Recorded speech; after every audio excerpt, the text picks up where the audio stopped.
तो दोस्तों आपका एक बार फिर से स्वागत है हमारे इस चैनल पर। तो दोस्तों 10वीं कक्षा का सबसे इम्पोर्टेंट टॉपिक आज मैं आपके लिए समझाने वाला हूँ, जिसे हम कहते हैं रासायनिक समीकरण। रासायनिक समीकरण दोस्तों क्या होता है, जिस किसी की समझ में नहीं आते ना उसको ये बोरिंग टॉपिक लगता है, लेकिन मैं दोस्तों आपको गारंटी के साथ कहता हूँ दोस्तों, मैं इसको बड़ी आसान तरीके से आपको याद करा दूंगा। तो टेंशन की कोई बात नहीं दोस्तों। तो चलिए करते हैं वीडियो को स्टार्ट। तो देखिए, रासायनिक समीकरण की संरचना।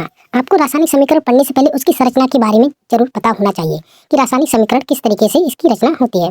तो चलिए, पहले नंबर पे आता है हमारा प्रतिक्रियाशील पदार्थ। अब आपको ये प्रतिक्रियाशील पदार्थ क्या होते हैं ये पता होना चाहिए, ठीक है। तो ये वे पदार्थ होते हैं जो प्रतिक्रिया में भाग लेते हैं। अभी मैं जितना पढ़ाऊँ आपको केवल उतना पढ़ते जाना है। उसके बाद में आपको मैं एक एक करके समझाऊंगा कि समीकरण किस तरीके से बनते हैं और किस इन्हें याद करने के लिए आपको कौन सी ट्रिक को फॉलो करना होगा। दूसरे नंबर पे आता है उत्पाद। ये वे नए पदार्थ होते हैं जो प्रतिक्रिया के बाद बनते हैं। और तीसरा नंबर है हमारा समीकरण का संतुलन। समीकरण के दोनों तरफ परमाणुओं की संख्या बराबर होनी चाहिए। ये दोस्तों कुछ बेसिक था जो आपको पता होना चाहिए। चलिए, अब अगला है दोस्तों हमारा एक महत्वपूर्ण पॉइंट आता है इसी टॉपिक का, महत्वपूर्ण रासायनिक समीकरण। इनको याद करना बहुत जरूरी है, क्योंकि दोस्तों कभी कभी 1-2 नंबर के बहुविकल्प में भी ये क्वेश्चन पूछ लिए जाते हैं। तो चलिए, यहाँ पे 1 नंबर पर आता है दोस्तों, सबसे पहले नंबर का मोस्ट इंपोर्टेंट हमारा समीकरण है मैग्नीशियम का ऑक्सीजन के साथ प्रतिक्रिया करना। तो देखिए यहाँ पर 2Mg प्लस O2 2MgO। अब यहाँ पर आप देखो अभी मैंने आपके लिए पढ़ाया था कि समीकरण के दोनों तरफ परमाणुओं की संख्या बराबर होनी चाहिए। तो दोस्तों समीकरण है हमारा 2Mg plus O2 into 2MgO, ठीक है। तो आपको इस समीकरण को संतुलन करना बहुत जरूरी है। अगर दोस्तों आप समीकरण आपका संतुलन नहीं होगा तो दोस्तों आपका जो समीकरण होगा वो गलत हो जाएगा। जैसे यहाँ पे लिखा है 2Mg, जैसे दोस्तों मैग्नीशियम का सूत्र क्या होता है Mg। अब यहाँ पे लिखा है 2Mg, तो मैग्नीशियम के यहाँ पर 2 परमाणु हैं, ठीक है, 2Mg, ठीक है। और जैसे लिखा है O2, तो ऑक्सीजन के भी कितने हैं, 2 परमाणु हैं। अब आप देखेंगे 2 ऑक्सीजन के परमाणु हैं, 2 मैग्नीशियम के हैं। तो दोस्तों 2-2 है ना, तो आपको इसको लास्ट में इस तरीके से लिखना है। अगर दोस्तों किसी भी तत्व के पहले अगर संख्या लिखी हो, जैसे 1 2 3 4 5 कोई भी संख्या लिखी हो, तो वो गुणा में मानी जाती है, ठीक है। जैसे यहाँ पे देख सकते हो 2MgO लिखा है, तो यहाँ पे ये गुणा में आ गए 2, ठीक है। तो यहाँ पे 2 तो मैग्नीशियम के तत्व हो गए, और अगर 2 की O से गुणा करेंगे तो दोस्तों ऑक्सीजन के भी 2 हो गए। तो इस प्रकार से हमारा जो समीकरण है वो दोनों तरफ संतुलन रहना चाहिए। इसके ऊपर मैं दोस्तों एक विस्तार से एक वीडियो लाने वाला हूँ, जिसमें मैं समझा दूंगा कि बड़ा से बड़ा समीकरण आसानी से सॉल्व कैसे करते हैं, या फिर उसकी परमाणु संख्या को किस तरीके से संतुलन करते हैं। चलिए, अगला है दोस्तों हमारा बहुत ही महत्वपूर्ण सूत्र है सोडियम का पानी के साथ प्रतिक्रिया करना। तो इसका दोस्तों समीकरण आपको याद कर लेना है 2Na2H2O बराबर 2NaOH प्लस H2, ठीक है। चलिए, इसी के साथ हम और आगे बढ़ते हैं। तो दोस्तों अगला समीकरण है हमारा लोहा और तांबे के सल्फेट का प्रतिक्रिया करना, ठीक है। लोहा और तांबे के सल्फेट का प्रतिक्रिया करना, ठीक है। तो हमारा लोहा का सूत्र होता है Fe प्लस सल्फेट का होता है कॉपर सल्फेट का होता है CuSO4, ठीक है। तो हमारा उत्पाद क्या बनेगा, उत्पाद बनेगा FeSO4 और प्लस कॉपर, ठीक है। अगला है हमारा बहुत ही महत्वपूर्ण समीकरण हाइड्रोक्लोरिक अम्ल का जिंक के साथ प्रतिक्रिया करना, ठीक है। तो हाइड्रोक्लोरिक अम्ल का जिंक के साथ प्रतिक्रिया करना, तो इसका जो समीकरण हो जाएगा हमारा Zn प्लस 2HCl बराबर ZnCl2 प्लस H2। हाइड्रोजन हमारा अलग निकल जाएगा। तो ये दोस्तों बहुत ही इंपॉर्टेंट समीकरण थे, इनको जरूर याद कर लेना है।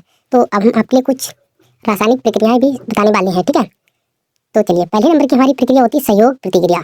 सहयोग प्रतिक्रिया का मतलब होता है जो भी हमारे 2 तत्व होते हैं और उनसे दोनों से मिलकर एक उत्पाद बनता है।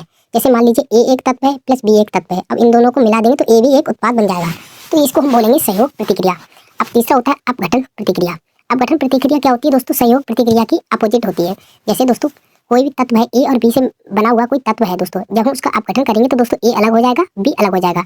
ये दोस्तों आप हल्का हल्का इसको समझ लीजिए, इसके बारे में विस्तार से हम बाद में आपको एक वीडियो बनाकर देंगे, ठीक है।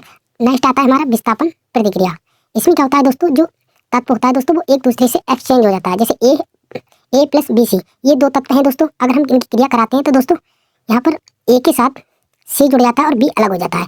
तो ये हो जाती है विस्थापन अपक्रिया, क्योंकि जो C है वो अपने अंदर से B को निकाल देता है और उसकी जगह A को ऐड कर लेता है। तो ये हो जाती है विस्थापन अपक्रिया, ठीक है।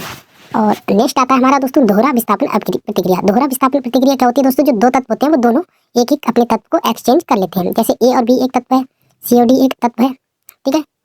और उसके बाद में AD और CB। तो आप देख सकते हो A में से A ने अपने में से B को विस्थापित कर दिया है और C ने अपने में से D को विस्थापित कर दिया और दोनों ने एक दूसरे को एक्सचेंज कर लिया। तो इसे हम बोलेंगे दोहरा विस्थापन प्रतिक्रिया।